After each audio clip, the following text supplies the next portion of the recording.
আগেকার দিনে শাশুড়ি মায়েরা নতুন নতুন বৌমাদের যেভাবে পরীক্ষা করতো রান্না বান্নার বিষয়ে, যেদিন বেগুন রান্না করা হতো সেদিন কিন্তু বৌমাকে বলতো, বৌমা আজকে কিন্তু বেগুন ডুবিয়ে ডুবিয়ে রান্না করবে।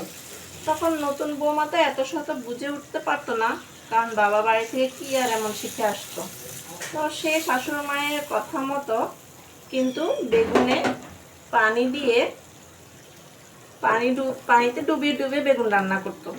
এখন যতই পানি দেয় বেগুন কিন্তু আর ডুবে না, বেগুন শুধু ভাসতেই থাকে। তখন বেচারি বৌমা তার শাশুড়ি মাকে গিয়ে বলতে থাকে যে, মা আপনার কথা মতো তো আমি বেগুন ডুবিয়ে ডুবিয়ে রান্না করার চেষ্টা করেছি, বেগুন তো আর ডুবতে চায় না, এখন কি করি? তখন তো আর শাশুড়ি মায়ের বোঝার বাকি থাকে না যে তার বৌমা কেমন রাঁধুনি ছিল।